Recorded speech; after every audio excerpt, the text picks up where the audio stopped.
There is a particular kind of silence that settles in a room after a phone call ends not with a goodbye, but with a dial tone. It's heavier than ordinary quiet.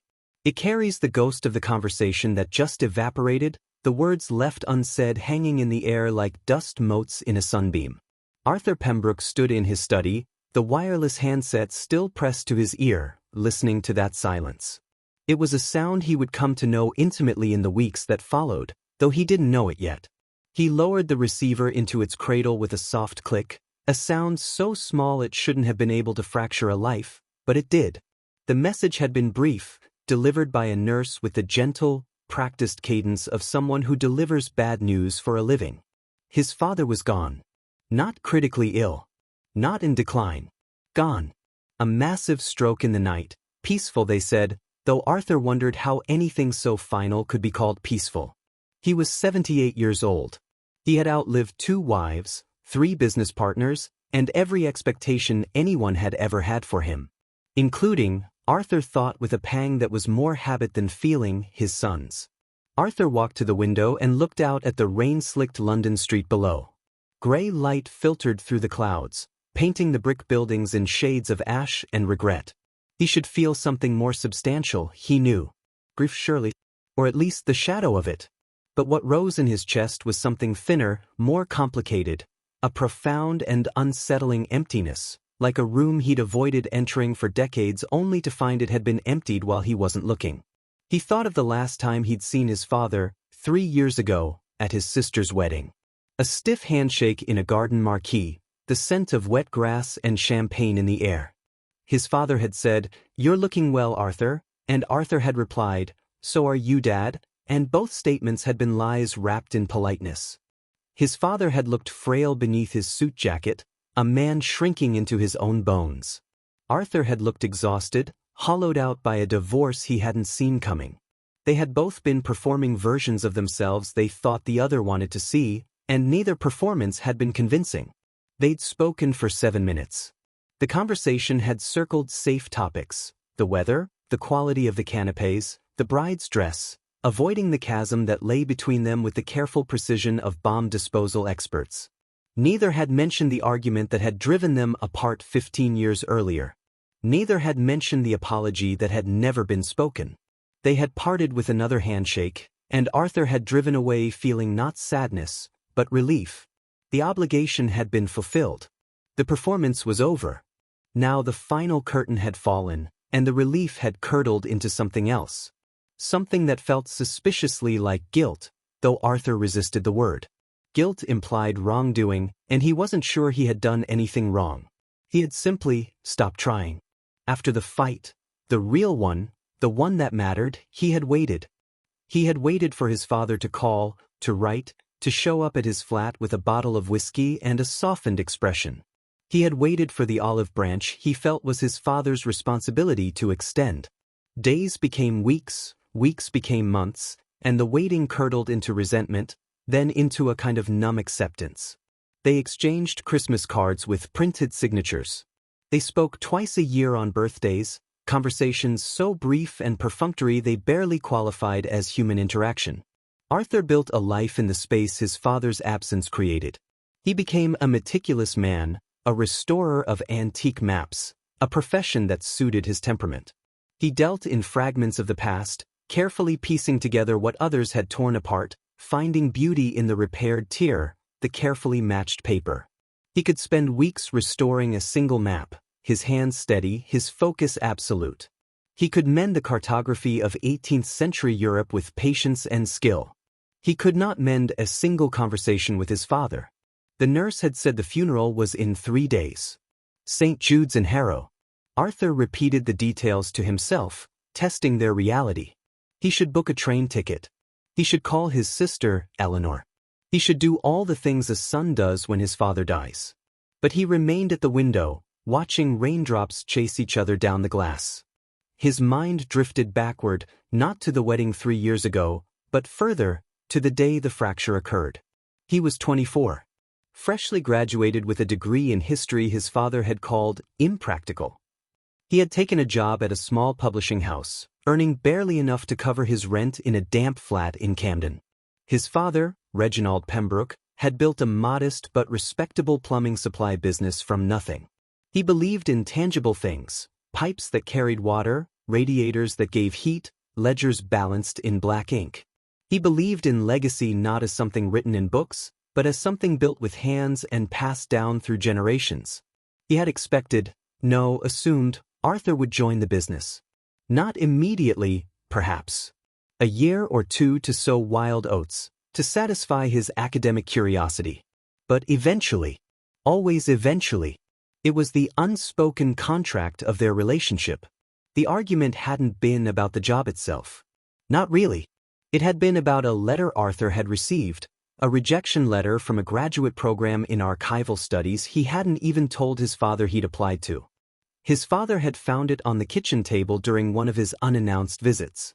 He'd read it, not with curiosity, but with the grim satisfaction of a man who has found proof of a betrayal he suspected all along. "So this is what you've been hiding," he'd said, the letter trembling slightly in his hand. "More school. More debt. More running away from anything real." Arthur had been tired. He'd worked a double shift at the publishing house, collating manuscripts for a pretentious poet who paid in exposure and condescension. He'd had 3 hours of sleep. He was 24 and felt ancient. And when his father said those words, running away from anything real, something in him snapped. The careful dam he'd built around his resentment, his fear of disappointing this formidable man, his quiet terror that his father might be right about him, broke. He didn't just defend his choices. He attacked the foundation of his father's life. He called the plumbing business small-minded.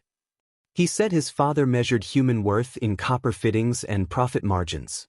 He said the man standing before him, who had worked 60-hour weeks for 40 years to give his son opportunities he never had, was emotionally illiterate, trapped in a world of his own making, incapable of understanding anything that couldn't be fixed with a wrench. The words came out sharp and precise, each one aimed at a vulnerability Arthur knew intimately because he'd spent a lifetime studying this man who was his father. He watched the color drain from Reginald's face not with satisfaction, but with a dawning horror.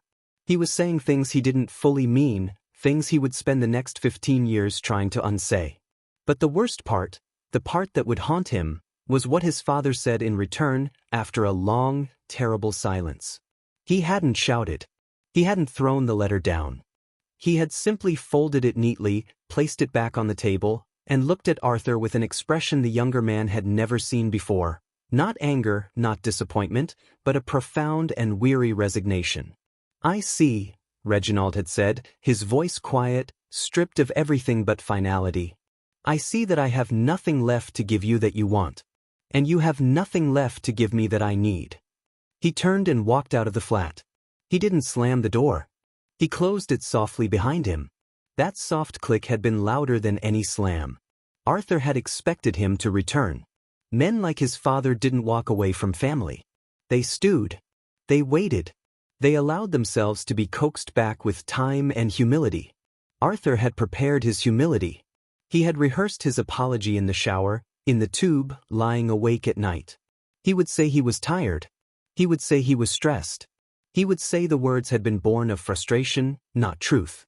He would not say he was sorry for wanting a different life, that felt like a betrayal of himself, but he would be sorry for the cruelty of his delivery. He waited a week. Then 2. He called the house. His father didn't answer. He called the business.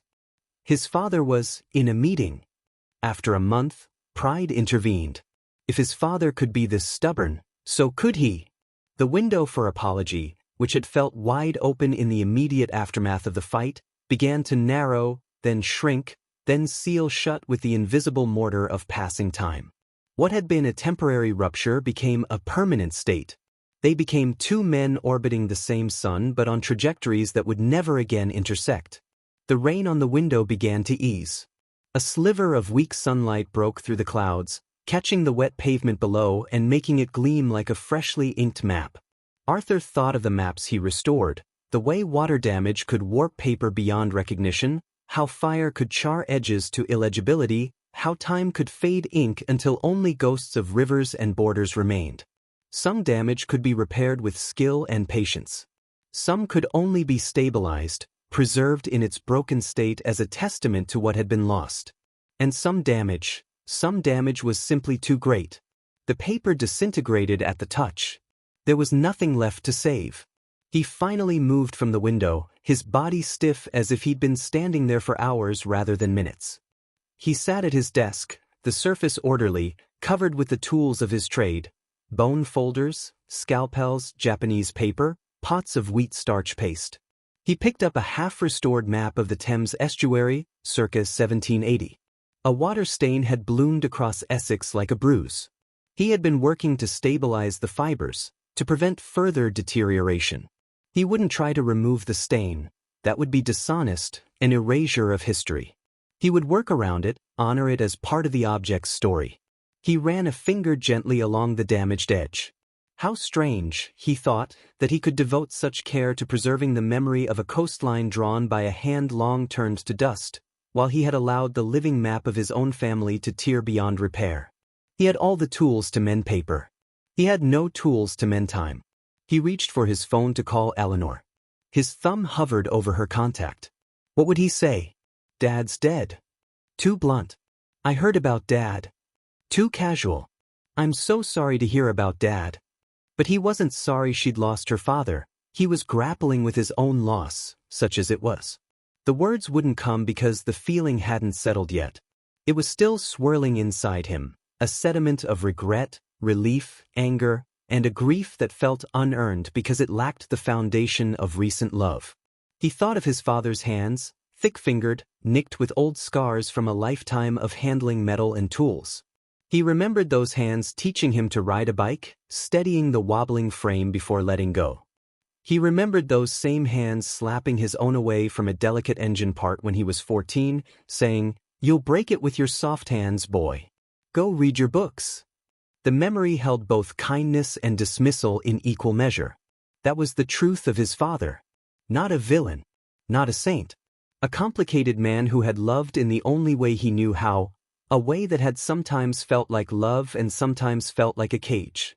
Arthur put the phone down. He couldn't call Eleanor yet. He needed to sit with this new reality alone for a while longer. He needed to let the news seep into the cracks of his life, to see where it settled.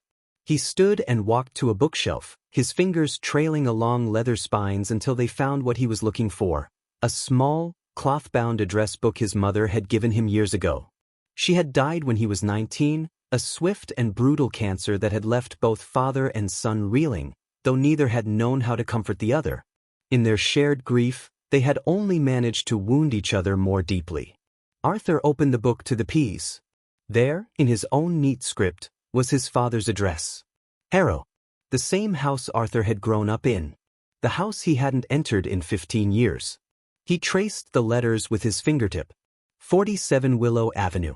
He had driven past it once, about 10 years ago, on his way to a client in the area. He had slowed the car, heart hammering, and looked at the familiar red brick facade. The garden had been neater than he remembered. A different car sat in the drive. For a wild moment, he had considered stopping, ringing the bell, saying, "What? Told I was in the neighborhood?" He had driven on. The opportunity had vanished in the space of a single block, and he had carried the weight of that non-decision with him ever since. A tiny, insignificant failure of courage that had, over time, accumulated interest like a debt left unpaid. He closed the address book and returned to his desk. He should make arrangements. Book the train. Choose a suit. But instead, he found himself opening a drawer and pulling out a cardboard box he hadn't touched in years. It contained mementos from his childhood, school reports, faded photographs, a cricket bat signed by a local player he'd met at a fair. He lifted the lid and the scent of old paper and dust rose to meet him. Near the bottom, beneath a stack of report cards praising his excellent grasp of historical narrative, but noting his reluctance to engage in team sports, he found it. A photograph. He and his father, standing on a pier in Brighton. Arthur couldn't have been more than 10.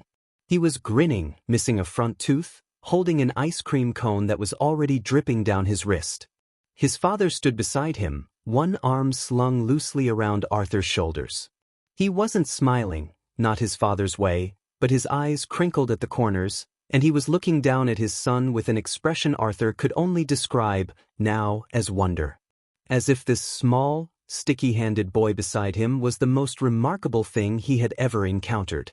Arthur stared at the photograph, his throat tightening. Where had that man gone?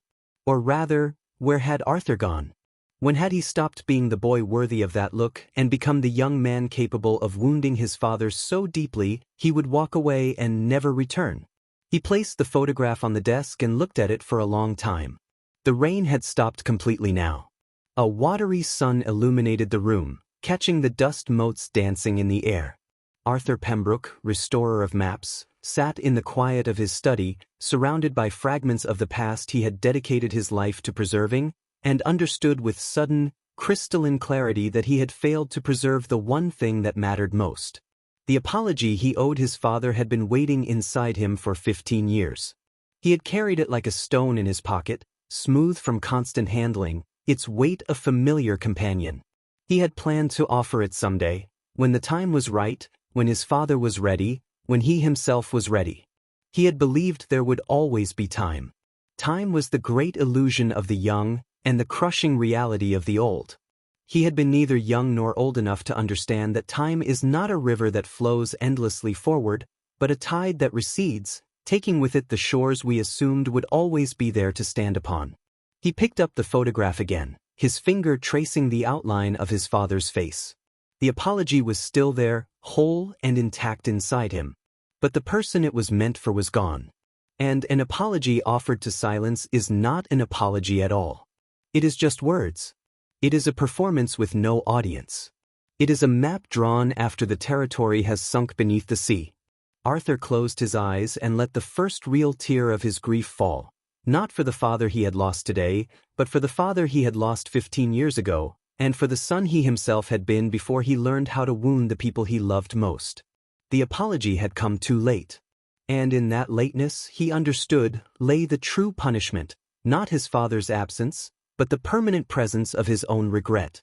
A ghost that would now share his home, his work, his life. A companion he could neither restore nor release. The train to Harrow moved with a rhythm that felt both foreign and familiar, a steady clatter of wheels on tracks that carried Arthur deeper into a past he had spent 15 years carefully avoiding. He sat by the window, though he barely registered the suburbs sliding past, neat rows of houses, patches of green, the occasional industrial silhouette against a sky that had cleared to a pale, washed-out blue. His father's photograph rested in his jacket pocket, a small rectangle of cardboard that seemed to pulse with its own heartbeat. He had almost left it behind. What was the point of bringing a ghost to meet another ghost? But something in him, the restorer, perhaps, the part that believed fragments should be reunited with their source, had insisted. He had tucked it into his pocket alongside his ticket, a talisman against the enormity of what awaited him. He thought of the phone call with Eleanor the evening before. Her voice had been thick with tears he couldn't muster. "I didn't think he'd go like this," she'd said.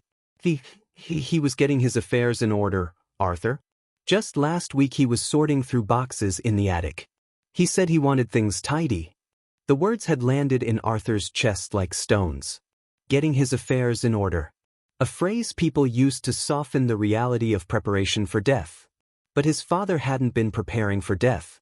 He'd been preparing for an ending. And in that preparation, had he thought of his son? Had he wondered if Arthur would come when the call came? Or had he accepted years ago that the bridge between them had burned completely, leaving only ash on the water? Eleanor had asked if he was coming. The question had hung in the air between them, charged with 15 years of unspoken history. She had taken their father's side after the fight, not aggressively, not with condemnation, but with a quiet loyalty that had felt, to Arthur, like a betrayal. She had called him once, 6 months after the rupture. "He misses you," she'd said. Arthur had replied, "He knows where to find me," and the conversation had ended there. They had maintained a fragile sisterhood over the years, birthday cards, occasional texts about mutual acquaintances, but the chasm between them was defined by the absence at its center, their father. Now that absence had become absolute, and Arthur wondered if it would draw them together or push them further apart. He had told Eleanor he would come. Of course he would come. What choice did he have? To stay away would be to confirm everything his father might have believed about him in those final years, that he was cold, unfeeling, a son who could not be bothered to attend his own father's funeral. The irony was that Arthur wasn't cold.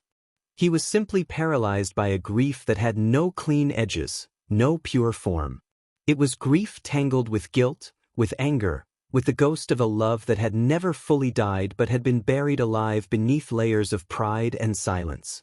The train slowed as it approached Harrow-on-the-Hill station. Arthur gathered his coat and bag, his movements automatic. Stepping onto the platform felt like crossing a threshold into another country, one where the currency was memory and he was dangerously underfunded. The air smelled different here. Not just the damp earthiness of London rain giving way to afternoon sun, but something more specific, the scent of cut grass and distant traffic that was woven into the fabric of his childhood. His body remembered before his mind could catch up. His feet knew the way to Willow Avenue even though he hadn't walked these streets since he was a young man packing a single suitcase and driving away without looking back in the rearview mirror. He had arranged to meet Eleanor at the house.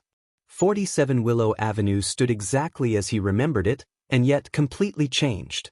The red brick was the same, the bay window with its leaded glass panes, the narrow path to the front door flanked by rose bushes his mother had planted. But the roses were different now, more disciplined, less wild. The paint on the doorframe was fresh. A recycling bin sat neatly by the gate, a detail so mundane it struck him with unexpected force. His father had lived here all this time. He had taken out the bins, mowed the lawn, paid the council tax, lived an entire life in this house while Arthur had built his own life elsewhere, their orbits never crossing. The sheer normalcy of it undid him. Death in stories was dramatic, hospital vigils, whispered last words, hands clasped in forgiveness. But real death, he was learning, was often just an interruption in routine. A man who had taken out his bins on Tuesday would not take them out on Thursday. And that small, ordinary failure was the truest measure of his absence. He stood at the gate for a full minute, unable to move forward. The apology he carried felt heavier now, a physical weight in his chest. What would he say to Eleanor? What would he say to the empty chair at the kitchen table where his father had sat for 50 years? He had rehearsed words on the train. "I'm sorry I wasn't here, I wish we'd had more time, I never stopped loving him," but they all sounded like lines from a play he hadn't learned properly. The truth was messy. The truth was, I was angry for 15 years and I used that anger as an excuse not to be vulnerable. The truth was, I thought he would outlive my pride because everyone I loved had always outlived my mistakes until now.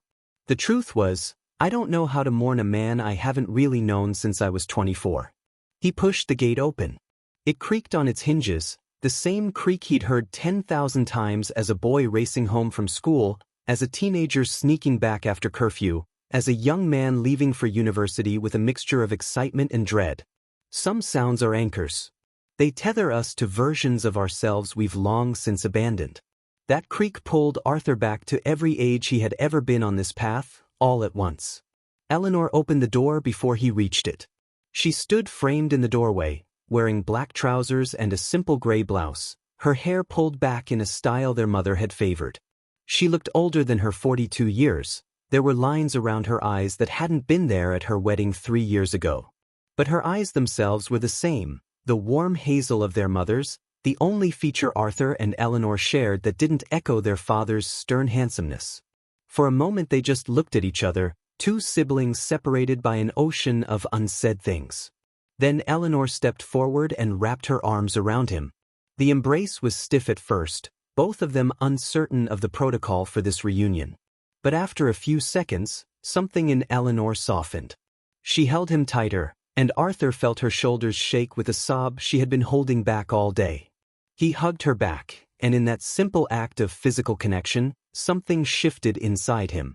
The performance ended. The careful composure he had maintained since receiving the news cracked open, and for the first time he felt the raw, unvarnished truth of his loss. "I didn't think you'd come," she whispered into his shoulder. The words should have stung. Instead, they felt like absolution. "I had to," he said, his voice rougher than he intended. They stepped apart, both wiping eyes with the backs of their hands, a gesture so identical it made them both smile faintly, the first genuine expression either had managed since the news broke. Eleanor ushered him inside.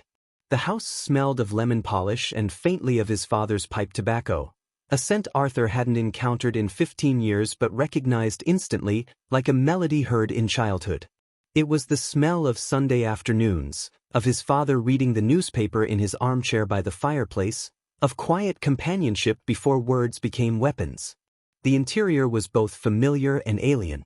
The furniture was mostly the same, the sofa with its distinctive sag in the middle, the oak sideboard that had held their mother's china, but the arrangement had shifted. Photographs on the mantelpiece told a story Arthur hadn't been part of: Eleanor's wedding, his father standing proudly beside her new husband, Eleanor's daughter, Clara, at various ages, first steps, first day of school, grinning toothlessly with ice cream smeared across her cheeks. There were no photographs of Arthur. Not from adulthood, anyway. He spotted one tucked at the far end of the mantel, a school portrait from when he was 12, wearing a blazer too big for his frame, his hair combed into an awkward part. He had forgotten that photograph existed. His father had kept it. All these years he had kept the 12-year-old version of his son on display while banishing the adult. The gesture was so painfully characteristic of the man, unable to forgive the present, but unwilling to completely let go of the past, that Arthur had to look away, his throat tight. "He kept your room mostly as it was," Eleanor said softly, as if reading his thoughts. "Not perfectly. He used it for storage sometimes. But the bed's still there. The desk. Your books." She hesitated. "You don't have to look at it. I just thought you should know." Arthur nodded, unable to speak. He followed her into the kitchen, where a pot of tea steamed on the counter. She poured 2 cups and handed him one. They sat at the table, the same Formica table where Arthur had done his homework, where his mother had died slowly over 6 months of hospice care in the front room, where he and his father had shared their last proper meal together before the fight that ended everything. The table held the weight of all those histories. Arthur ran his finger along a faint scratch near the edge, a scar from when he was 8 and had tried to carve his initials with a butter knife. His father had been furious. Not at the defacement of furniture, but at the recklessness. "You could have cut yourself," he'd said, his voice tight with a fear Arthur hadn't understood until years later. That was his father's love, expressed not in tenderness, but in vigilance. Not in praise, but in protection. A language Arthur had been too young, too self-absorbed, too desperate for a different kind of affection to translate. "He wasn't angry at you, you know," Eleanor said suddenly, wrapping her hands around her teacup. "Not at the end. Not for a long time." Arthur looked up, startled. "How do you know?" "I just know." She met his gaze evenly.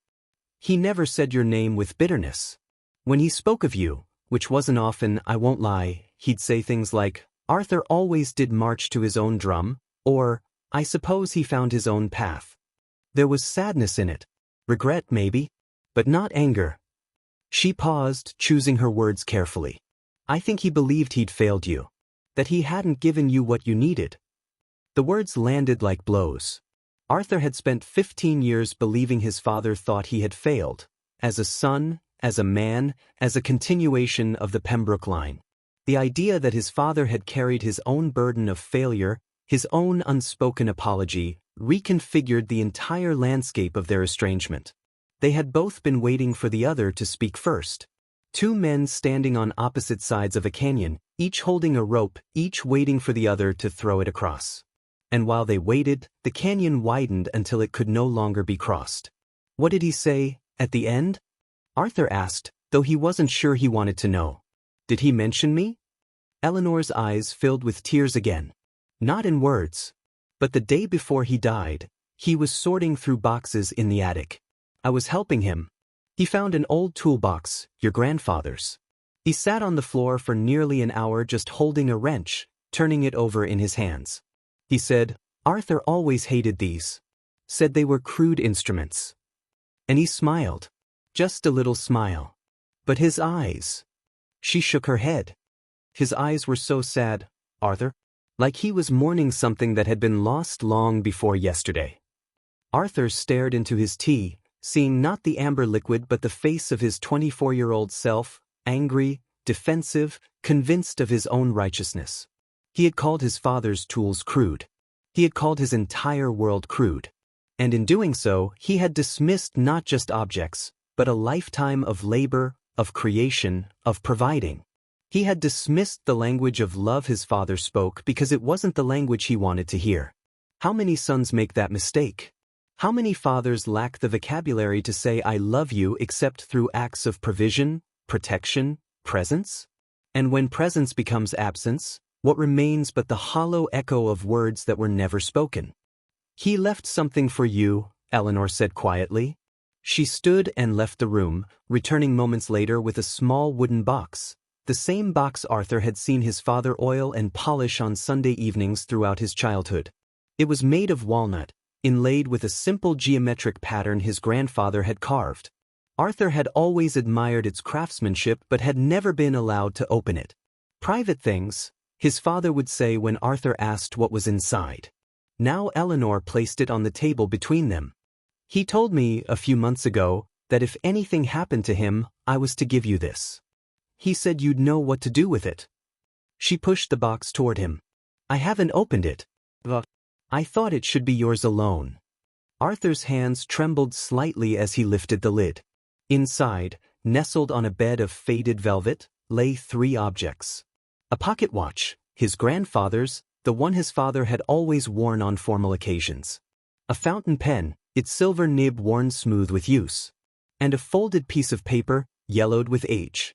He recognized the paper instantly. It was a page torn from one of his father's ledger books, the same ledgers he'd kept for the plumbing business, filled with meticulous columns of numbers, dates, supplier names. But this page contained no numbers. Only words, written in his father's precise, angular script. Arthur's breath caught. He lifted the paper carefully, as if handling one of his fragile maps. He unfolded it. The message was brief, just 4 lines. Arthur. The tools were never the point. The point was building something that lasts. I should have said that sooner. The words blurred as tears filled his eyes. He read them again. And again. There was no grand declaration of love. No explicit apology. But in those 4 lines lay everything. An acknowledgement of the argument, a clarification of intention, a regret for miscommunication, a signature that carried 15 years of unsaid affection in 2 simple letters. His father had written this. Last month? Last year? Had he carried this note in his pocket, intending to give it to Arthur if they ever met again?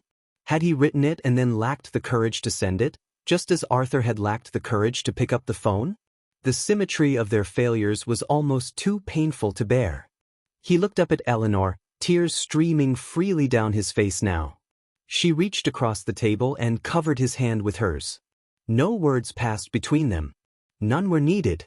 In that moment, the siblings were united not by shared grief alone, but by a dawning understanding of the man they had both, in their own ways, failed to truly see. He had not been the stubborn, emotionally limited man Arthur had painted him to be in his anger. He had been a man shaped by his own father's silence, his own losses, his own limited tools for expressing love. He had tried in his way. And Arthur, in his youthful certainty, had refused to recognize the attempt. Arthur carefully refolded the note and placed it back in the box beside the watch and the pen.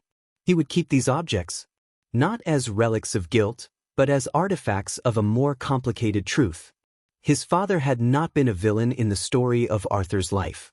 Nor had Arthur been a villain in his father's. They had simply been 2 imperfect people navigating the treacherous terrain of family with maps drawn in languages they couldn't fully understand. He stood and walked to the window, looking out at the garden. The roses his mother had planted still grew there, though the varieties had changed. A robin hopped across the lawn, pecking at the earth. Ordinary life continuing in the face of extraordinary loss. He thought of the apology he had carried for 15 years, the one he had planned to deliver with perfect timing, perfect words, perfect humility. That apology had been selfish in its way. It had been about his own need for absolution, his own desire to lay down a burden he had carried too long. But the apology his father had written, the one that had come too late to be spoken aloud, was different. It wasn't about absolution. It was about clarity. It was an attempt to correct the record, to say, this is what I meant. This is who I was trying to be. Forgive me for not making it clearer. And Arthur understood, standing there in the house of his childhood with his father's final words in his pocket, that some apologies aren't meant to repair what's broken. Some apologies are simply witnesses to the truth. They stand as evidence that love existed even when it couldn't find its voice. They are maps drawn after the journey has ended, showing the path the traveler wished he had taken. Useless for navigation, perhaps, but invaluable as testimony. He turned back to Eleanor. "Tell me about him," he said softly. "The last few years. Tell me everything I missed." And as his sister began to speak, about his father's quiet pride in Clara's school plays, his stubborn refusal to retire completely from the business, his habit of watching old war films on Sunday afternoons with a glass of whiskey, Arthur listened. He listened not as a son seeking redemption, but as a man gathering fragments of a story he had abandoned too soon. He would never get to deliver his apology to his father's face. That particular door had closed forever. But perhaps an apology didn't always need a recipient to have meaning.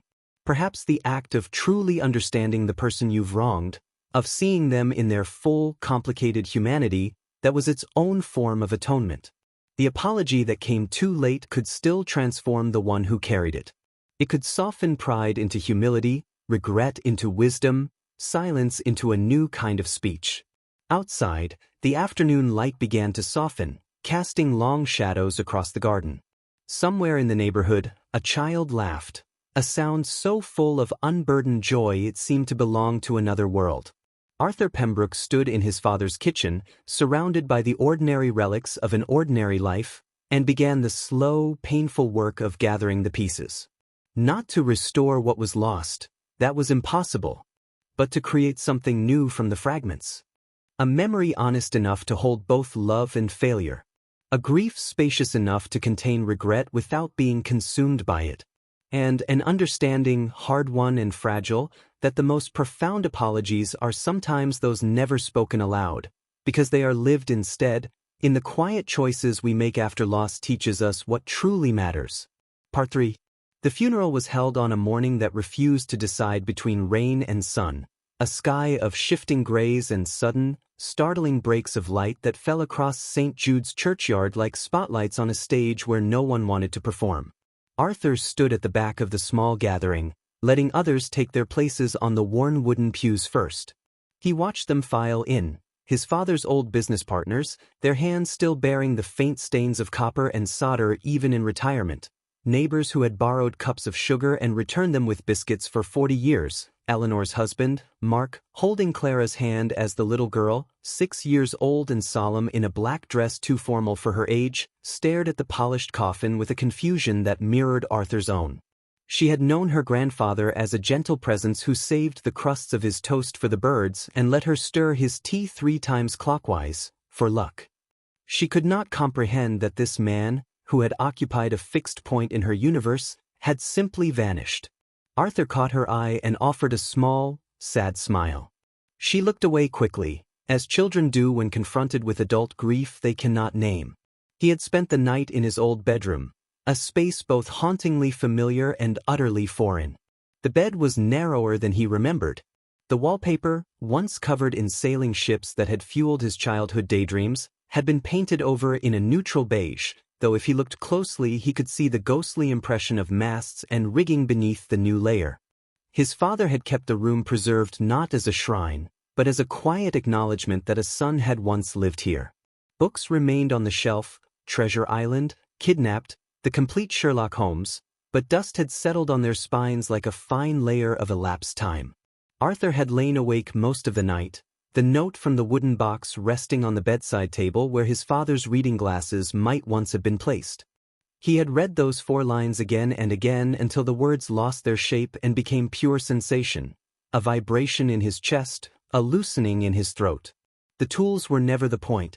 The point was building something that lasts. He had spent 15 years believing his father valued only the tangible, the pipe that carried water, the radiator that gave heat, while Arthur valued the intangible, ideas, beauty, meaning preserved in ink and paper. But what was a map if not a tool for building something that lasts? A guide for travelers who would come after?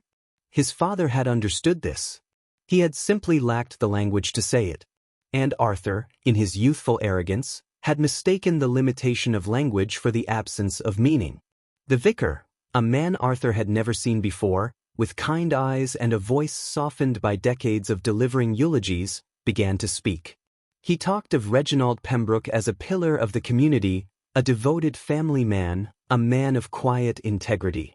The words were true as far as they went, but they skimmed the surface of a life like a stone skipping across water, never plunging into the depths where the real currents ran. Arthur found himself not listening to the vicar's words, but to the silence between them, the space where his father's actual voice should have been.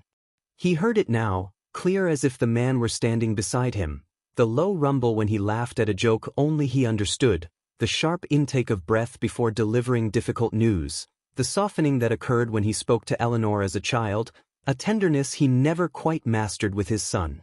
Arthur had spent so long focusing on what his father hadn't said that he had forgotten to listen for what he had.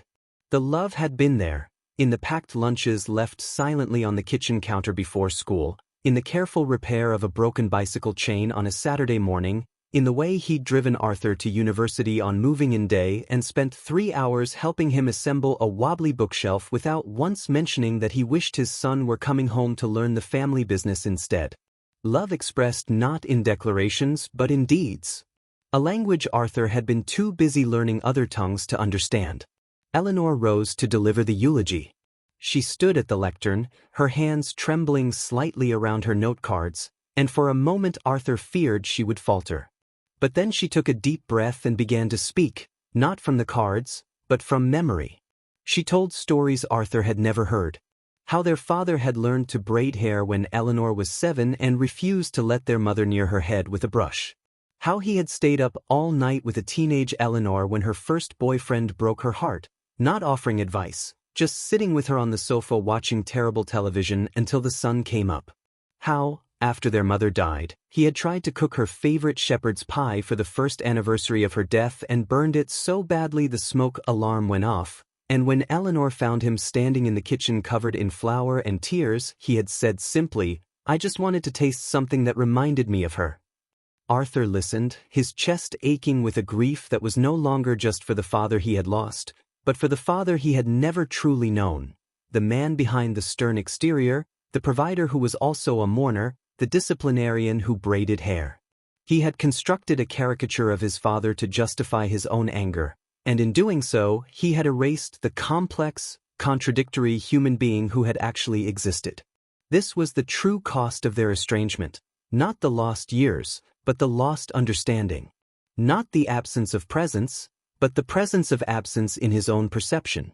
When Eleanor finished speaking, her voice breaking only once on the words, "I will miss him every day," she returned to her seat and Mark wrapped an arm around her shoulders. The vicar invited anyone else who wished to speak to come forward. A silence settled over the congregation, a heavy, expectant quiet. Arthur felt every eye in the room shift toward him. The prodigal son. The absent son.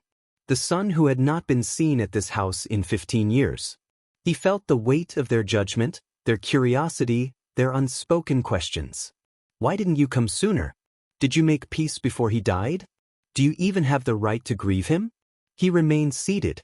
What could he possibly say that wouldn't ring hollow? My father and I had our differences, but I loved him. A platitude that erased 15 years of silence. I'm sorry I wasn't here. An apology offered to strangers when it should have been offered to the man in the coffin years ago. The truth was too complicated for a eulogy. I spent half my life angry at him for loving me in a language I refused to learn, and by the time I understood the grammar of his affection, the teacher had left the classroom forever. He looked at the coffin, polished oak, brass handles gleaming in the filtered light through the stained glass window. Inside lay the body of the man who had given him life, who had changed his nappies and taught him to ride a bike and worried over his fevers and saved for his education and carried his own quiet griefs without burdening his son with them. And Arthur had repaid that lifetime of quiet devotion with 7 minutes of vicious words and 15 years of silence. The math of regret was merciless. 7 minutes of cruelty versus 50 years of care. Which weighed more? Which defined their relationship? He had believed, for 15 years, that the 7 minutes had won. But sitting in that church, listening to his sister's stories, holding his father's note in his pocket, he understood that the 50 years had been the truth. The 7 minutes had been a storm that passed through a landscape otherwise defined by steady, unremarkable weather. He had mistaken the storm for the climate. After the service, as people gathered in the church hall for tea and sandwiches arranged on paper plates, Arthur found himself standing apart from the clusters of conversation. He watched Eleanor move through the crowd with a grace he envied, accepting condolences, offering thanks, holding Clara's hand as the little girl shyly accepted a custard cream from a white-haired neighbor. She was performing the rituals of grief with a competence born of having remained present, of having accumulated a reservoir of shared memories to draw from. Arthur had no reservoir. His memories were snapshots, disconnected moments frozen in time, lacking the connective tissue of daily life. He remembered his father teaching him to shave, the bathroom mirror fogged with steam, his father's large hand guiding his own as he learned the angle of the blade.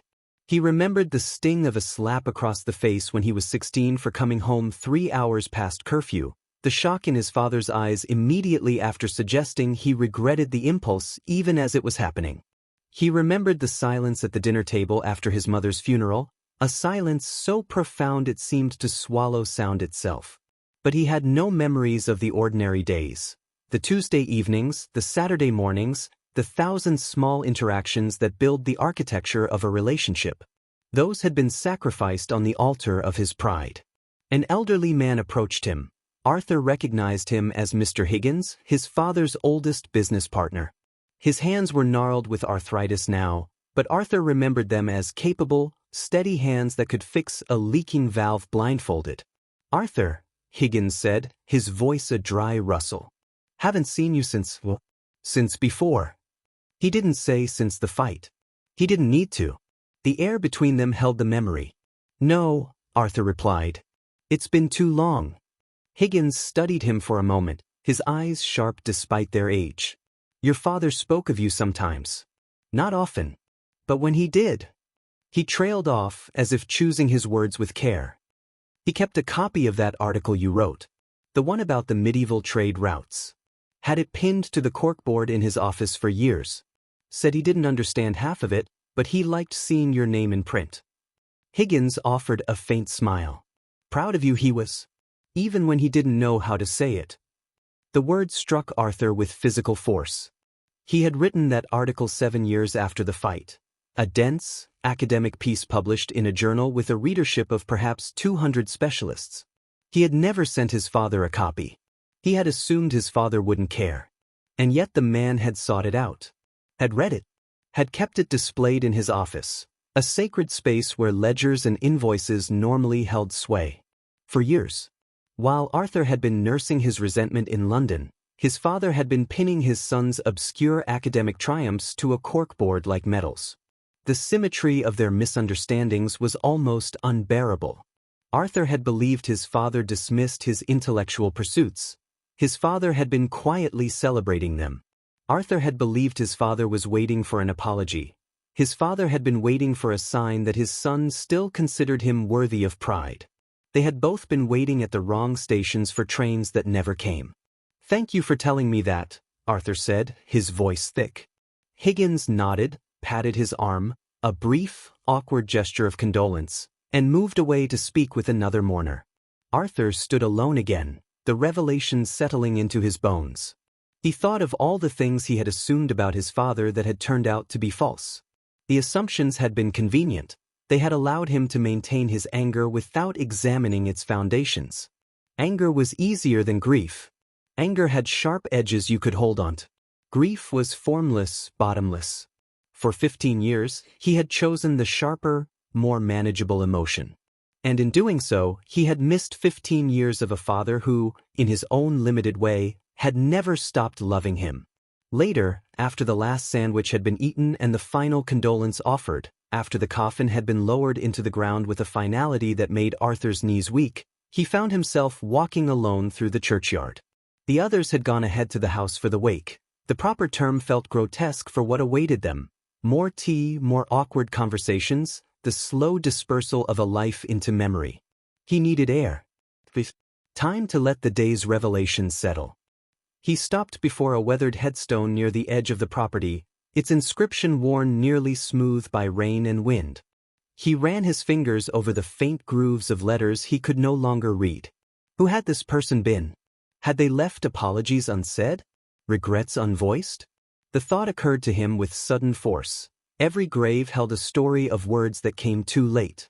Every headstone was a monument not just to a life lived, but to conversations that never happened, forgiveness that never crossed the threshold of the lips, love that remained locked in the heart because the moment for its expression had been mistaken for ordinary time rather than borrowed time. His story was not unique. It was, in fact, painfully common. The human condition was defined by this tragic miscalculation. We act as if we have forever to say the important things, while death moves with a schedule known only to itself. He thought of his mother. She had died when he was 19, too young to have accumulated the regrets of middle age, but old enough to understand loss. In her final weeks, as the cancer hollowed her out, she had gathered her family close. She had told Eleanor she was beautiful inside and out. She had told his father he had been a good husband, a good provider, that she was grateful for their life together. She had taken Arthur's hand, thin and cool in her own weakening grasp, and said, "Don't spend your life looking for perfect love, my darling. Look for patient love. It's quieter, but it lasts longer." He had thought the words were about romance. Now, standing in a graveyard with his father's absence of fresh wound, he understood they had been about family. About the imperfect, patient love of a father who showed his affection through provision rather than poetry. His mother had known. She had seen the fracture forming between father and son even before it fully broke. And she had tried, in her final days, to give him the key to understanding what was coming. He had been too lost in his own grief for her to hear the message meant for his father.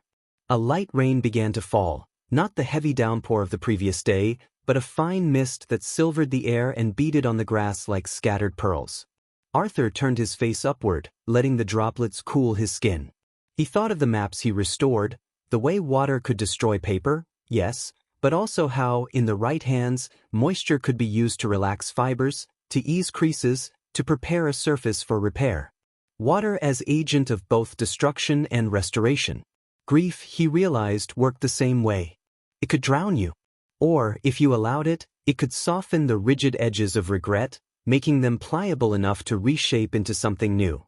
Not forgiveness, that implied a debt owed and paid, but understanding, a recontextualizing of the past that allowed the present to breathe. He walked back toward the church, his shoes dampening in the grass. Through the window, he could see Eleanor standing in the vestry with the vicar, arranging for the flowers to be delivered to a local hospice as his father had requested. She looked tired but composed. When she saw him approaching, she excused herself and came out to meet him. "You disappeared," she said gently. "I was worried." "I needed a moment," he replied. "It's a lot." She nodded, understanding in her eyes. "It is. But you're handling it better than I expected."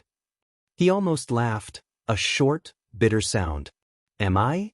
I feel like I'm barely holding on." "You came," she said simply. "That's more than I dared hope for after everything." She hesitated. "There's something else. In the attic. Boxes of his things. I didn't want to go through them alone. I thought, maybe we could do it together tomorrow? Before you head back to London." Arthur felt a flicker of resistance, the old instinct to avoid the emotional labor of confronting the past. But beneath it, something else stirred, curiosity. A desire to know the man his father had been in the years Arthur had missed.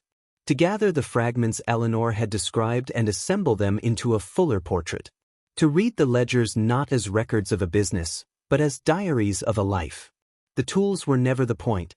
The point was building something that lasts. Perhaps this was part of that building. Not the restoration of what was broken between them, but the construction of a new understanding from the materials left behind. "I'd like that," he said and meant it. They walked back to the house together in silence, the mist settling on their shoulders like a shared burden. Inside, the wake was winding down. Clara sat on the sofa with a coloring book, her small tongue protruding in concentration as she filled in a butterfly with careful strokes of purple crayon. The ordinary resilience of children, their ability to hold space for both grief and play, struck Arthur as profoundly wise. They understood what adults forgot, that life continues even in the shadow of loss. That joy and sorrow are not opposites, but companions on the same journey. As the last guest departed with murmured thanks and promises to stay in touch, promises everyone knew would mostly go unfulfilled, Arthur found himself alone in the living room with Eleanor. The room held the aftermath of gathering, empty cups, crumpled napkins, the faint scent of perfume and damp wool. But beneath it all, the smell of his father remained, pipe tobacco and lemon polish and something else, something uniquely him that Arthur couldn't name but recognized in his marrow. Eleanor sank into their father's armchair, the one by the fireplace where he had read his newspapers and dozed on Sunday afternoons. She looked small in its embrace, swallowed by cushions molded to another body's shape. "I keep expecting him to walk in," she said softly, "to hang up his coat and ask what's for dinner. It's going to take a long time not to expect that." Arthur sat opposite her, on the sofa where he had once sat as a boy watching television, his feet not quite reaching the floor. "I know," he said. And for the first time, he did know. Not intellectually, but in the cellular way that grief teaches its lessons. He was mourning not just the father he had lost today, but all the fathers he had lost in the years between. The father he might have had if he'd picked up the phone, if he'd swallowed his pride, if he'd understood sooner that love wears many disguises and often arrives in packaging we don't recognize. He reached into his pocket and took out the photograph from Brighton, the one of him and his father on the pier, both younger, both softer. He handed it to Eleanor without a word. She took it, her eyes widening as she recognized the scene. "I'd forgotten this existed," she whispered, tracing their faces with a fingertip. "Look at you. So happy. And Dad." She looked up at Arthur, tears welling again. "I don't think I've ever seen him look at anyone the way he's looking at you here." Arthur took the photograph back, studying his father's face, the crinkles at the corners of his eyes, the slight softening of his mouth, the unguarded wonder in his expression. He had spent 15 years remembering his father's anger, his disappointment, his final resignation. He had forgotten this look. Or perhaps he had never truly seen it until now, when he was ready to recognize what it meant. This was the foundation upon which everything else had been built. Not the fight, not the silence, but this moment of pure, uncomplicated connection. The rest had been weather. This had been the bedrock. "I'm going to have this restored," Arthur said, more to himself than to Eleanor. "Properly. Archival quality. I want it to last." Eleanor nodded, understanding passing between them without need for elaboration. Some things were worth preserving. Not to erase the damage that had come later, but to honor the truth that existed before the fracture. A map could bear the marks of its history, the water stains, the tears, the careful repairs, and still guide travelers home. So too could a memory hold both joy and regret and remain whole. Later that evening, after Clara had been put to bed and Eleanor had retreated to her old room down the hall, Arthur found himself unable to sleep. He went downstairs and into his father's study, the room he had been forbidden to enter as a child, its door always closed, its mysteries tantalizing. Now the door stood open, an invitation. He stepped inside. The room was exactly as he imagined it would be, orderly, functional, smelling of old paper and wood polish. A large oak desk dominated the space, its surface cleared of everything except a leather blotter and a single brass lamp.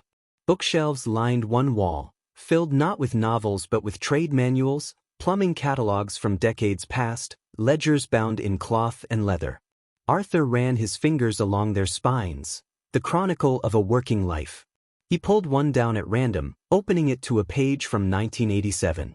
His father's precise script recorded pipe fittings delivered to a housing development in Wembley, payments received, accounts settled. But in the margin, next to an entry dated October 12, 1987, were two words in pencil, so faint he almost missed them: Arthur's birthday. He closed the ledger gently, his throat tight. His 21st birthday. He had been at university, celebrating with friends in a pub, drunk on cheap lager and the illusion of adulthood. He had not called his father that day. He had not thought to. But his father had noted the date in his business ledger, a sacred text of commerce, alongside invoices and deliveries. He had carved a space for his son in the architecture of his workday.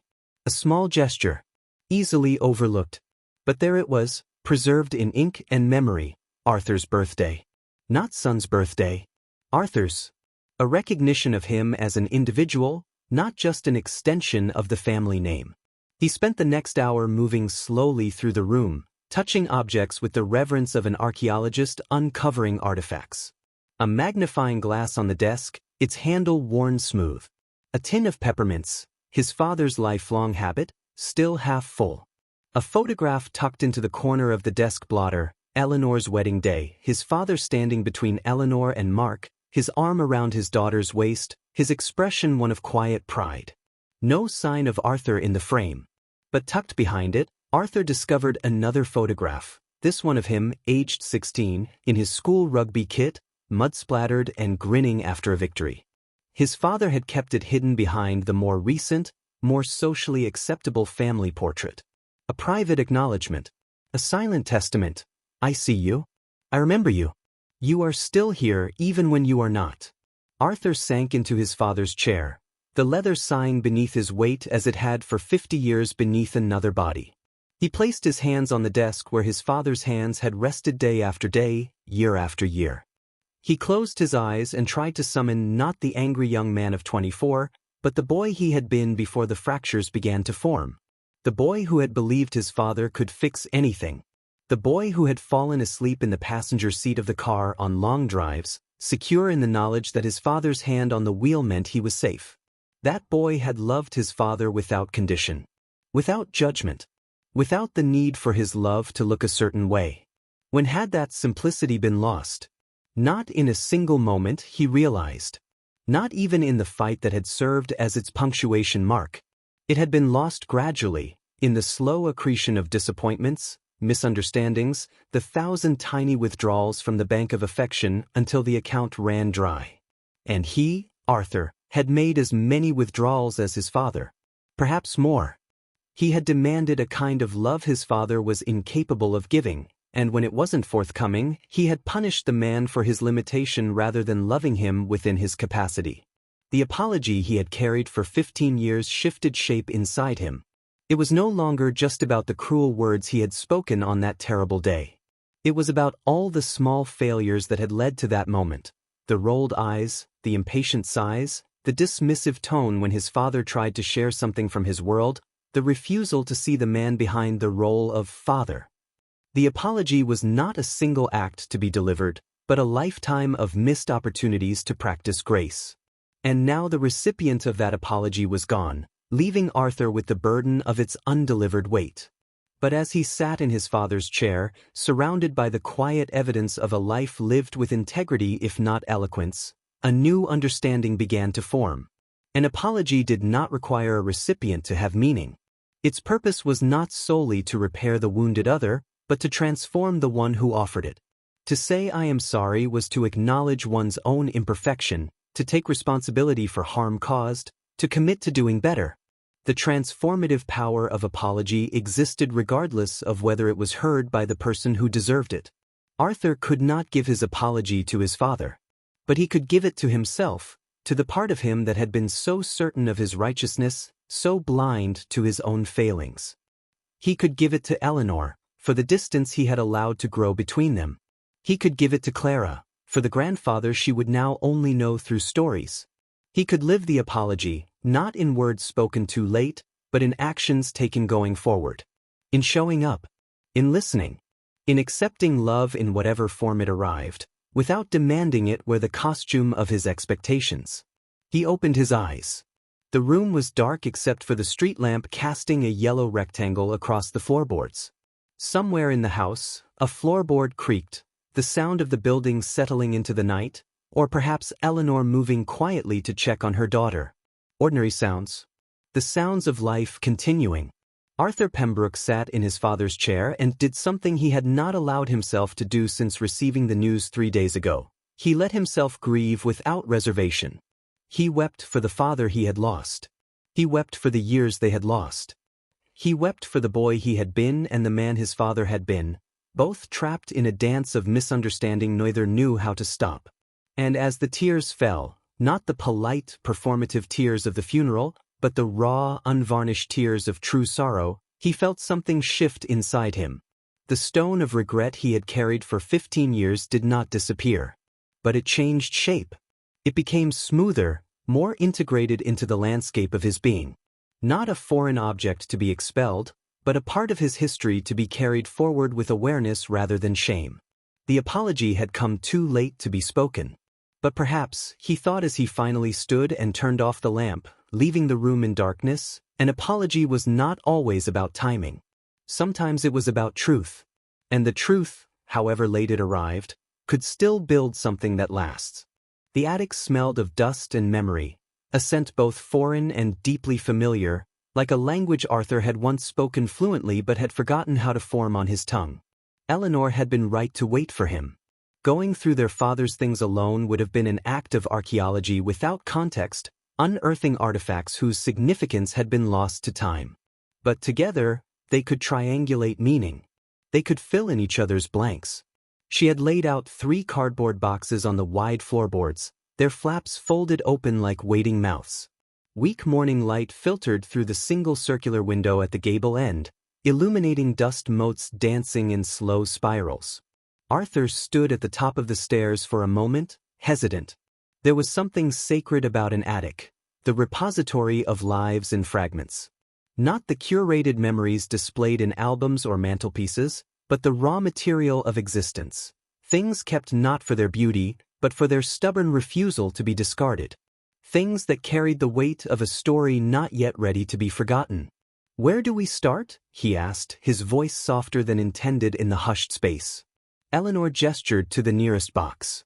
"This one's mostly papers. Ledgers, old bills, things he couldn't bring himself to shred." She gave a small, sad smile. "Dad never threw anything away if it had writing on it. Said words deserved respect."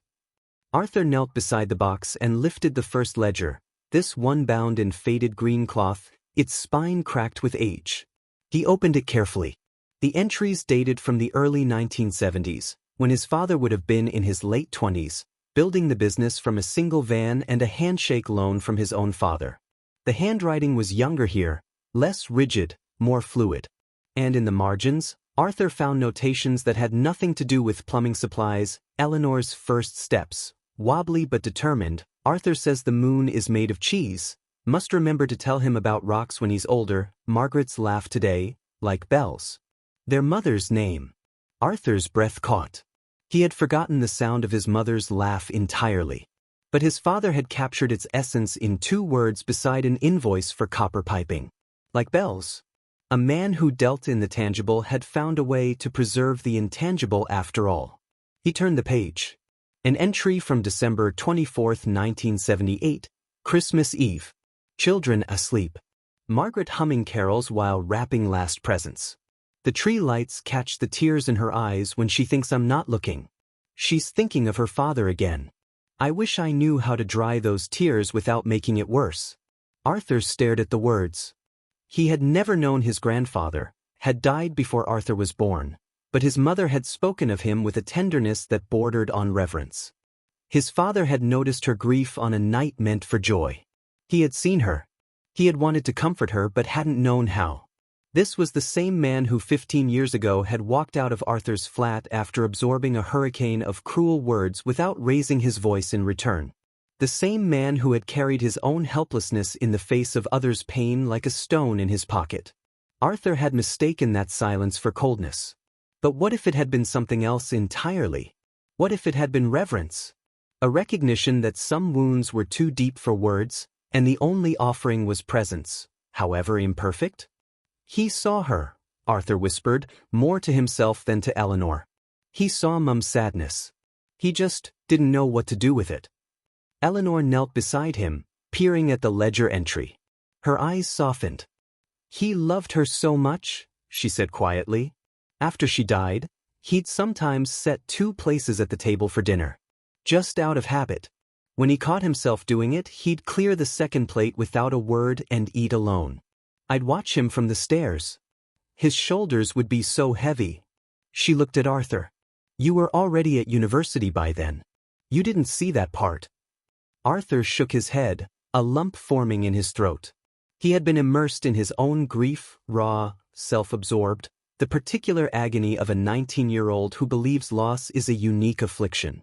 He had come home for weekends, sullen and withdrawn, unable to bear the sight of his father's quiet mourning because it mirrored his own too closely.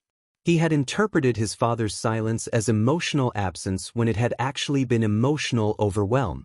2 grieving men under one roof, each trapped in his own private hell, neither possessing the language to build a bridge between them. And from that shared isolation, the fracture had begun to form, the hairline crack that would, years later, shatter completely. He set the ledger aside gently and reached for another box, this one filled not with papers, but with objects wrapped in yellowed newspaper. He unwrapped the first bundle carefully. A child's wooden train, its red paint chipped at the edges. He turned it over in his hands.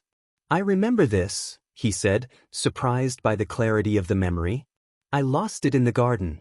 Thought I'd never see it again. Dad spent an hour on his hands and knees looking for it, Eleanor said. Found it wedged under the hydrangea bush. He repainted it himself that night after you'd gone to bed. Didn't say a word about it the next morning. Just put it on your pillow. Arthur ran his thumb over the chipped paint. His father, a man who worked with precision tools, who measured twice and cut once, had stayed up into the night repainting a toy train with clumsy, loving strokes because his son had been upset. No fanfare. No expectation of gratitude. Just a quiet act of repair. How many such acts had he performed over the years, invisible to Arthur because they weren't announced, weren't framed as sacrifices? Love as a verb rather than a declaration. Love as something done in the dark hours when no one is watching. He unwrapped another bundle. A small velvet box. Inside, nestled on faded satin, was a simple gold band, his mother's wedding ring. Arthur lifted it carefully. It was lighter than he expected. He remembered it on her finger, how she would twist it when she was thinking, a nervous habit she'd had since girlhood. His father had kept it all these years. Not locked away in a safe deposit box, but here, in the attic among other treasures too precious to display but too meaningful to discard. Arthur slipped the ring onto his smallest finger. It fit perfectly. For a moment, he felt a connection not just to his mother, but to the love story that had produced him. A story he had only ever seen in fragments, like a map missing whole continents. His parents had been young once. They had laughed together. They had worried about money and dreamed about the future and comforted each other through losses Arthur would never know about. They had been real people before they became simply mum and dad, roles Arthur had taken for granted until they were gone. He never took it off the chain, Eleanor said softly. After she died. He wore it around his neck for 10 years. Under his shirt. I only knew because I saw it once when he was changing after a shower. He caught me looking and tucked it away quickly. Like it was a secret. Arthur removed the ring and placed it back in its box. The image of his father, proud, stoic Reginald Pembroke, wearing his dead wife's wedding ring against his skin for a decade undid something in him. This was not the emotionally illiterate man Arthur had painted in his anger. This was a man of profound feeling who had simply lacked the vocabulary to express it except through action. Who had worn his grief next to his heart where no one could see it, where it couldn't burden his children, where it was just between him and the memory of the woman he'd loved. Arthur had called him crude. But what was more refined than that kind of silent devotion? They worked through the boxes in companionable silence for nearly an hour, the attic gradually transforming from a repository of the past into a living room of memory. Each object they uncovered became a thread they could pull to unravel a story neither had known alone. A ticket stub from a football match Arthur had attended with his father when he was 10. You fell asleep on the train home and drooled on my shoulder, Eleanor teased, and Arthur laughed, the sound surprising them both with its authenticity. A report card from Arthur's first year of secondary school, The teacher's comment reading Arthur shows exceptional promise in history but struggles with practical subjects. His father had written in the margin, "My boy thinks with his mind, not his hands." That's no failure. Arthur stared at those words, his vision blurring. He had believed his father saw his academic bent as a disappointment. But here was proof, preserved in ink for 35 years, that his father had seen it as a strength, had been proud of it, had defended it against a teacher's narrow assessment. The foundation of his resentment, the belief that his father wanted him to be someone else, crumbled under the weight of this single notation.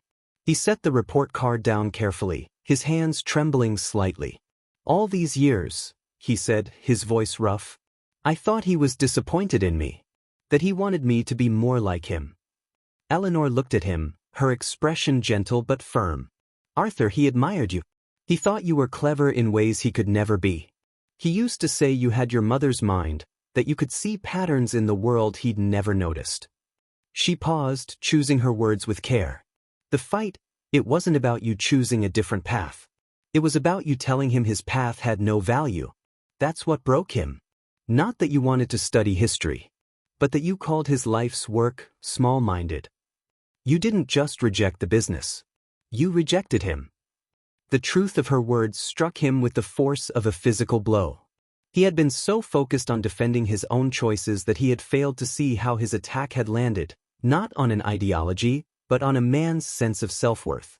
His father hadn't built a plumbing supply business out of lack of imagination. He had built it out of necessity, out of love for his family, out of a belief that providing clean water and reliable heat to homes was a meaningful contribution to the world. And Arthur, in his 24-year-old arrogance, had dismissed that contribution as crude. He had wielded words like weapons, aiming for the softest part of his father's identity, and he had hit his mark perfectly. The apology he owed wasn't just for the anger.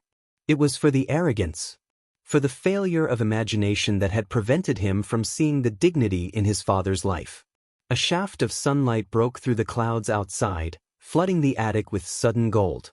Dust motes ignited like tiny stars. In that light, Arthur noticed a small wooden chest tucked beneath the eaves, a chest he didn't recognize. It was carved with intricate patterns, the work of a skilled hand. He crawled toward it, Eleanor following. "It's Granddad's," she said as Arthur lifted the lid. "Dad's father. I'd forgotten it was up here." Inside, nestled on a bed of faded velvet, lay a collection of letters tied with a frayed ribbon. Arthur lifted the bundle carefully. The paper was brittle with age. He untied the ribbon and unfolded the top letter. The handwriting was old-fashioned, elegant, a script from another century. The date at the top read October 17, 1943. "My dearest Reginald, the rain has not stopped for 3 days. It falls on the tin roof of this hut like 1,000 tiny hammers, and I find myself counting the beats between thunderclaps, marking time until I can hold you again. Your last letter arrived yesterday, its edges softened by travel, your words a balm to this weary soul. You ask if I am afraid. I'm not afraid of dying. I am afraid of never seeing your face again, of never watching you become the man I know you will be. Promise me something, my boy. Promise me that when this is over, you will not carry the silence I have carried. My father never told me he loved me. Not once in 40 years. I have built my life on the certainty of that absence. But you will have a son someday. And when you look at him, do not let pride steal your voice. Say the words. However awkward they feel. However unnecessary they seem. Say them while there is still time. The regret of silence is a heavier burden than any bomb. Your loving father, Thomas. Arthur read the letter twice before he could speak. Thomas Pembroke, his grandfather, a man he had met only once as a toddler, a man who had died when Arthur was 6. A man his father had rarely spoken of except to say he was a good worker and a quiet man. Now, holding this letter written from a wartime encampment 80 years ago, Arthur understood the ghost that had haunted his father's emotional life. The silence Thomas had described, the absence of his own father's love, had been passed down like an inheritance. Reginald Pembroke had not been born emotionally limited. He had been made that way by a lineage of men who believed love was demonstrated through provision, not proclamation. who believed that to say I love you was to risk vulnerability, and vulnerability was weakness. His father had not chosen silence. He had inherited it. And in that inheritance lay both his failure and his tragedy. He had recognized the burden for what it was, as this letter proved, but had lacked the tools to break the cycle. He had tried, in his own way, through packed lunches and repaired bicycles and preserved report cards, but the words themselves had remained locked behind a door he didn't know how to open. Arthur looked at Eleanor, tears streaming freely down his face now. He was trying, he whispered. All these years, he was trying to be better than his father. He just didn't know how. Eleanor reached for the letter, reading it with growing emotion. "Oh, Dad," she murmured, her voice breaking. "Why didn't you ever show us this?" But Arthur understood. His father had kept this letter hidden not out of shame, but out of hope. He had carried it as a reminder of the man he wanted to be, the father who would say the words his own father never had. And when he failed, as all parents do in their own ways, he had hidden the evidence of his aspiration alongside the evidence of his failure. The letter was both a compass and a confession, a map of the territory he had hoped to navigate, and a record of how far he had strayed from the path. Arthur carefully refolded the letter and retied the ribbon. He placed it back in the chest, but not before committing its words to memory. The regret of silence is a heavier burden than any bomb. His grandfather had known. And his father had known. And now Arthur knew. The chain of silence had stretched across 3 generations, Thomas to Reginald to Arthur, each man wounded by the unspoken love of the one before him, each man perpetuating the wound through his own inability to speak. But chains can be broken. Not by grand gestures, but by small, deliberate acts of courage. By choosing, in the face of inherited silence, to say the words anyway. However awkward they feel. However unnecessary they seem. He looked at Eleanor, really looked at her, and saw not just his sister, but a fellow traveler on this difficult road of family. She had carried her own burdens, mediating between father and brother, holding space for both their griefs after their mother died, building a life that honored her father's values while embracing her own independence. She had not been a bystander in their estrangement. She had been a casualty of it. And she had waited all these years for her brother to find his way back. "I'm sorry," Arthur said, the words simple but carrying the weight of 15 years. "I'm sorry I left you to manage him alone. I'm sorry I made our family smaller when it should have been our refuge." Eleanor's eyes filled with tears. She reached across the space between them and took his hand. Her grip was firm, certain. "I'm sorry too," she said. "I'm sorry I took his side without trying harder to bring you both together. I thought if I stayed neutral, I'd lose him. But I lost you instead. That was its own kind of failure." They sat like that for a long time, hands clasped in the sunlit attic, the dust motes swirling around them like benedictions. No more words were needed. The apology had been spoken, not to the dead, but to the living. And in that exchange, something shifted between them. The fracture that had defined their adult relationship began to knit itself back together, not with the seamless perfection of unbroken bone, but with the stronger, more resilient tissue of healed injury. They would never have the 15 years back. But they had today. And tomorrow. And the choice, going forward, to build something that lasts. Arthur stood and walked to the circular window, looking out at the street below. Children played football on the pavement, their shouts carrying faintly through the glass. A neighbor hung washing on a line, the sheets billowing like sails in the breeze. Ordinary life continuing. He thought of his father, not as the man who had walked out of his flat 15 years ago, but as the boy who had received this letter from a father at war, who had carried its plea in his heart for 60 years, who had tried in his own limited way to answer it. He had not succeeded completely. But he had tried. And in the trying he had loved. Not perfectly. Not eloquently. But persistently. Faithfully. In the only language available to him. The apology Arthur had carried for 15 years settled into a new shape inside him. It was no longer a stone to be delivered, but a seed to be planted. He could not give it to his father. But he could let it grow into something new, a commitment to speak the words that matter while there is still time. To his sister. To his niece. To the friends he had neglected in his self-imposed exile of regret. To himself. The apology that came too late was not a failure. It was an education. A brutal, necessary lesson in the mathematics of time, that it is not infinite, that moments of connection are not renewable resources, that the people we love are not monuments but mortals, passing through our lives on a schedule we cannot control. He turned back to Eleanor. "Tell me more about him," he said. "Tell me everything. The small things. The ordinary days. I want to know the father you knew." And as Eleanor began to speak, about their father's habit of singing off-key in the shower, his irrational hatred of coriander, the way he'd save the last biscuit in the tin for whoever got up latest, Arthur listened. He gathered each detail like a cartographer mapping a coastline he had only seen from afar. He would never have the chance to say "I'm sorry" to his father's face. But he could honor the man by learning him fully, by integrating the father he had known with the father he had missed, creating a whole from the fragments. An apology offered too late could not change the past. But it could transform the future. It could make the one who carried it more tender, more present, more willing to risk the vulnerability of love before it was too late for someone else. The sun climbed higher in the sky, warming the attic boards beneath their knees. Somewhere below, Clara's laughter rang through the house, a sound of pure, unburdened joy. Arthur closed his eyes and let it wash over him. The apology had come too late for his father, but it had arrived in time for everyone else. And perhaps that was the final, bittersweet truth of regret. It is not meant to punish us for what we failed to do. It is meant to teach us what to do differently going forward. To make us merciful with others' silences because we have known our own. To make us generous with our words because we have felt the weight of words withheld. To make us, finally, brave enough to say "I love you" while there is still someone left to hear it. The train back to London moved through a landscape transformed by rain, fields glistening, hedgerows dripping jewels, the sky a vast canvas of clearing gray giving way to patches of improbable blue.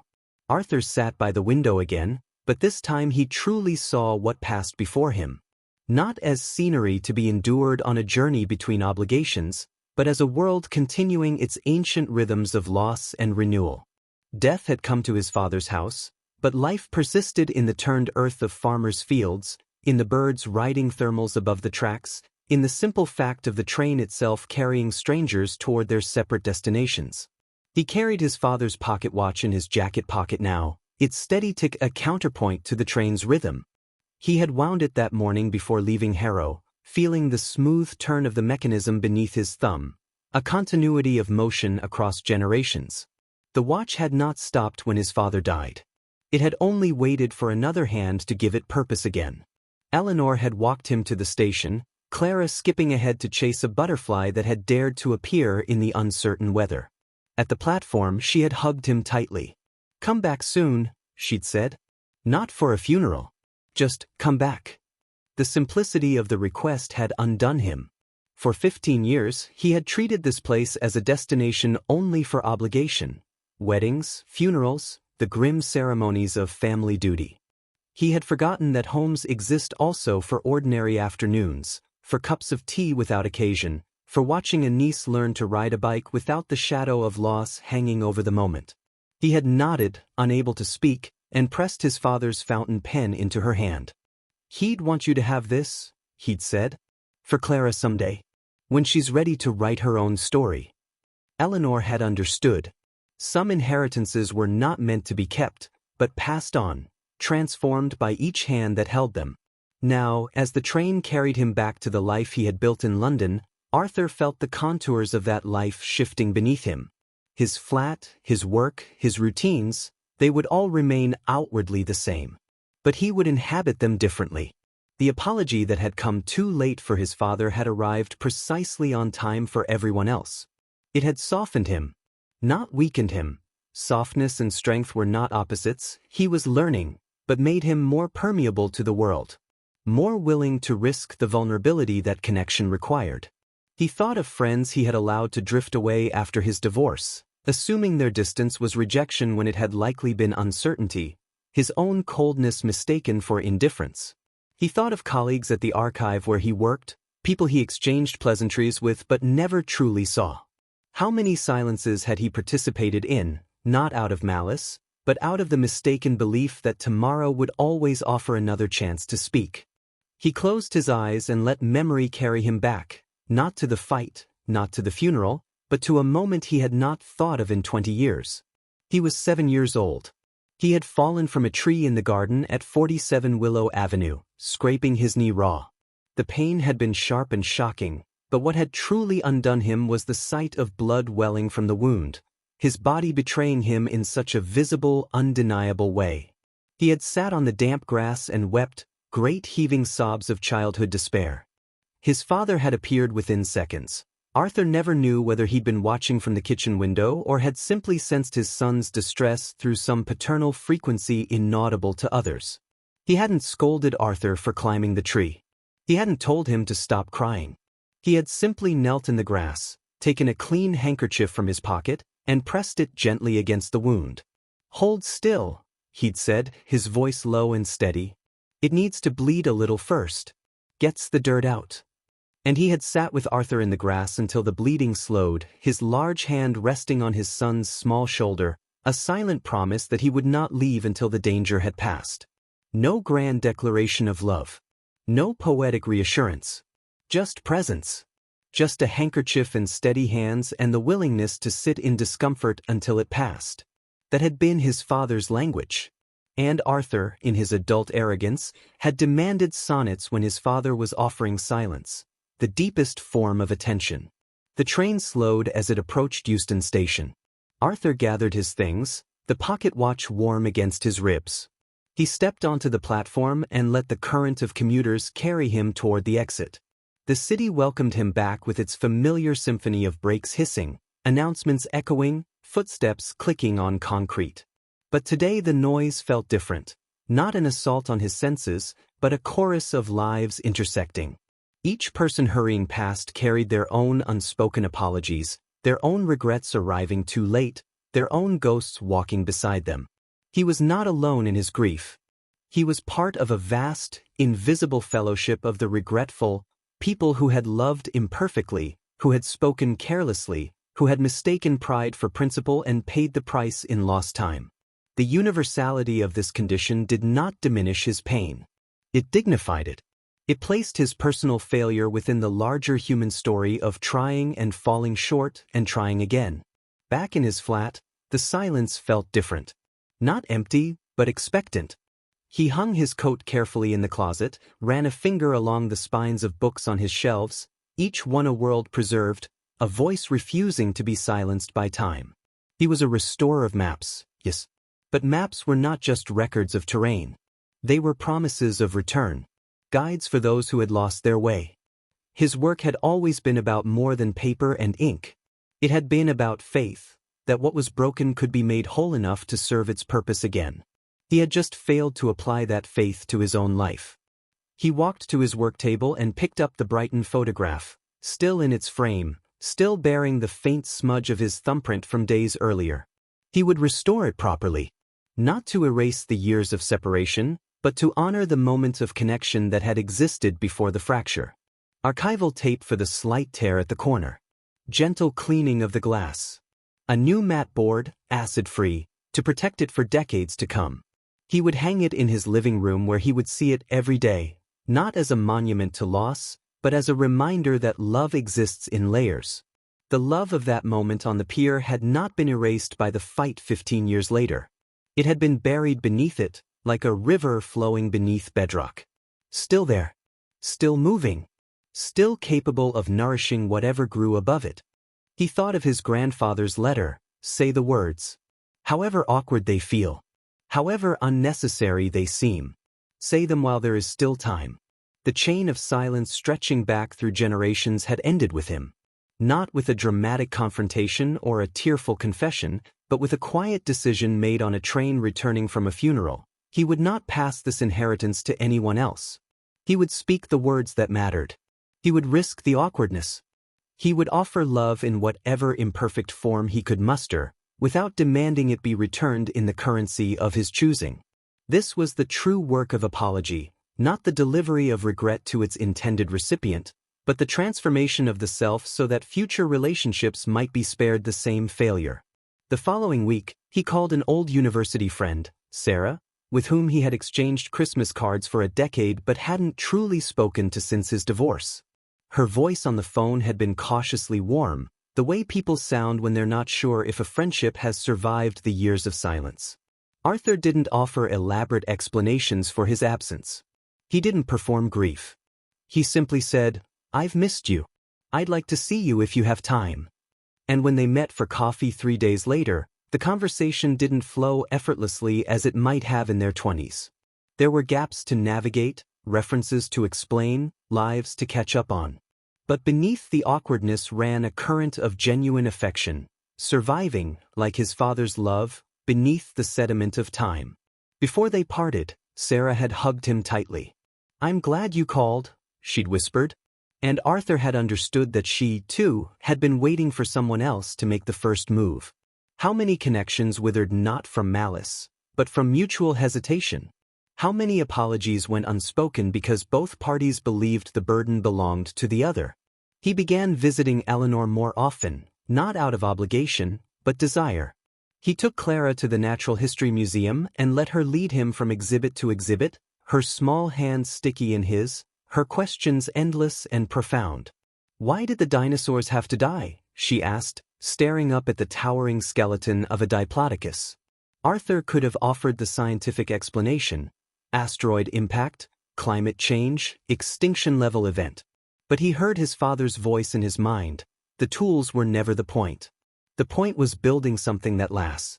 And he understood that for a 6-year-old, the point was not paleontology but reassurance. So he knelt beside her and said, "I think they made room for us. For humans. For you." Clara had considered this, her brow furrowed in concentration. That was nice of them, she decided. And in that moment, Arthur felt his father's presence, not as a ghost demanding apology, but as a guide offering wisdom. He was learning to father a child not his own with the patience his own father had shown him, imperfectly but persistently. The chain was not just broken. It was being reforged into something stronger.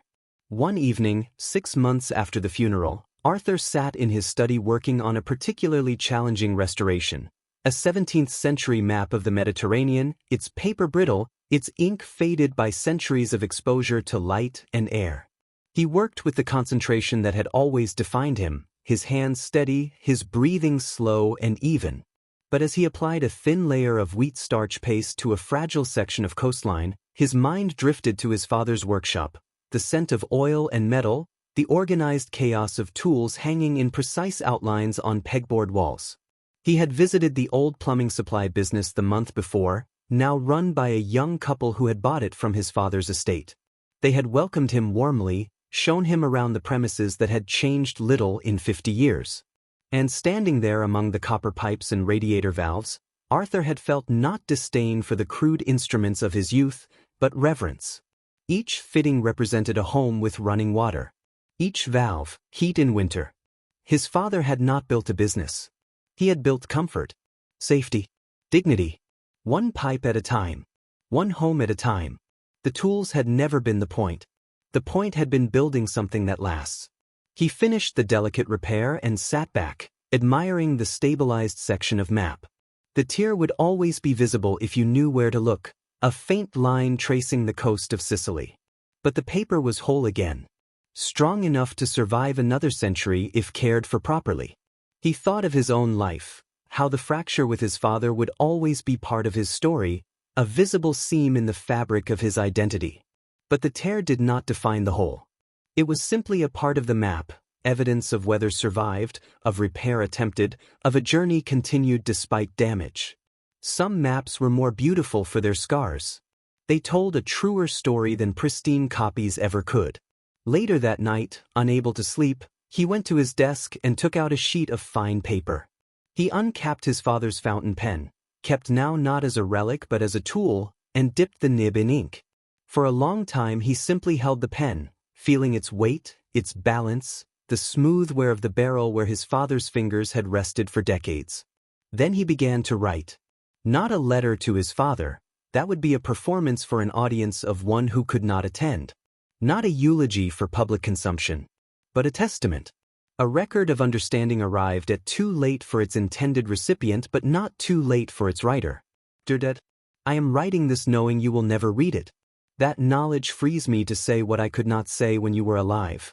Not because I lacked the words, but because I lacked the wisdom to see you clearly. I spent 15 years believing you were waiting for my apology. I see now you were waiting for me to see you, not the father you failed to be, but the father you were trying to become despite the limitations handed down to you. You were not emotionally illiterate. You were emotionally generous in a language I refused to learn. You showed me love in acts of repair, in mended toys and packed lunches and preserved report cards, while I demanded poetry.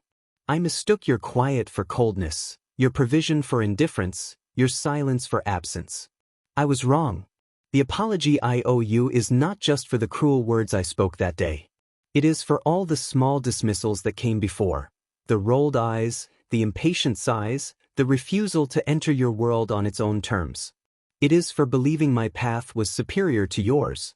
It is for failing to see that a man who spends his life ensuring homes have clean water and reliable heat is engaged in a profoundly moral act. You built something that lasts, Dad. Not just a business. A legacy of care. And I was too arrogant to recognize it. I cannot give you this apology in person. Time has stolen that possibility from us both. But I can live it. I can speak the words I know you struggled to say. I can show up for the people still in my life without demanding they love me in the language of my choosing. I can honor your memory not by perfecting my own emotional fluency, but by practicing patience with others' limitations, including my own. This is the work your death has given me, to transform regret into tenderness, silence into speech, absence into presence for those who remain. The tools were never the point. Thank you for trying to teach me that. I understand now. To love your son. He signed his name carefully, the ink catching slightly on the paper's tooth. He did not fold the letter or seal it in an envelope. He simply placed it in the wooden box with the pocket watch and the fountain pen, a trinity of inheritance. The letter was not meant to be sent. It was meant to be written. The act of composition itself was the apology, a reordering of memory, a realignment of understanding, a commitment to carry the lesson forward. Some apologies are not transactions between people. They are transformations within them. They are the quiet work of making meaning from loss. He went to the window and looked out at the London night, the city lights shimmering like stars fallen to earth, the distant hum of traffic a lullaby for millions of sleeping strangers. Somewhere out there, other people were sitting with their own too-late apologies. A daughter who hadn't visited her mother enough in the nursing home. A husband who'd spoken harshly to his wife the morning she died unexpectedly. A friend who'd let pride sever a decades-long bond. The fellowship of regret was vast and silent. But within that fellowship existed the possibility of redemption, not through undoing the past, but through allowing its lessons to shape a more compassionate future. The apology that came too late was not a failure of timing. It was a curriculum. A brutal education in the preciousness of ordinary time, in the courage required for vulnerability, in the recognition that love is not a feeling to be felt but a practice to be performed, daily, imperfectly, persistently. Arthur Pembroke turned from the window and went to his bed. He slept deeply that night without dreams. And when he woke in the morning to weak sunlight filtering through his curtains, he felt not the crushing weight of regret, but the gentle pressure of responsibility, the responsibility to live in a way that honored both the love he had received and the love he had failed to recognize. He made tea and sat at his table, the pocket watch ticking softly on the wooden surface beside his cup. He would go to work today. He would restore another fragment of the past. He would speak kindly to the barista who made his coffee. He would call Eleanor and ask about Clara's school play. He would live the apology he could not deliver. And in that living, he would build something that lasts, not to erase the silence between him and his father, but to ensure that silence would not be the final word. For the final truth about apologies that come too late is this: they are never truly too late. Not if we allow them to change us. Not if we let regret soften our edges rather than harden our hearts. Not if we understand that the person we most need to forgive for the unsaid words is often ourselves, for our blindness, our pride, our failure to see love wearing an unfamiliar face. The apology that arrives after its recipient has gone does not vanish into silence. It transforms into a vow. A promise to the living, I will not make this mistake again. I will say the words while there is still breath to carry them. I will love imperfectly, but I will love actively. I will not wait for the perfect moment, because the perfect moment is a myth invented by those who fear vulnerability. The only moment that matters is this one. Before the light fails. Before the train departs. Before the hand grows cold in ours. Arthur stood and washed his teacup, the ordinary ritual feeling sacred in its simplicity. He picked up his keys and his satchel. He would take the photograph to the framer today. He would choose a simple frame, nothing ornate. The image itself was ornament enough.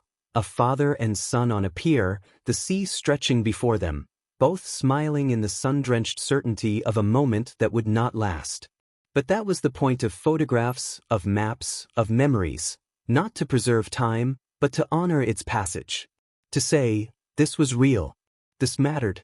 This love existed even if it was imperfect, even if it was interrupted, even if we failed to recognize its language until it was too late to speak it back. He stepped out of his flat and locked the door behind him. The hallway was quiet. Somewhere a neighbor's radio played a faint melody. He walked down the stairs and into the street, the morning air cool against his face. He did not look back. He carried his father with him, not as a ghost of regret, but as a compass. The apology had come too late to be spoken, but it had arrived exactly when needed to be lived. And in that living, in the daily choice to speak love before silence claims another day, Arthur Pembroke would finally, after 15 years, offer his father the only apology that truly mattered, the one that transformed loss into legacy, regret into grace, and silence into a new and more generous way of being in the world. The words had come too late for his father's ears, but they had arrived in time for his son's hands. And sometimes, in the economy of love, that is enough. It has to be enough, because it is all we ever have, this moment, this breath, this chance to say what needs saying before the light changes and the opportunity slips away like water through cupped hands, precious, fleeting, and gone forever if not held with care.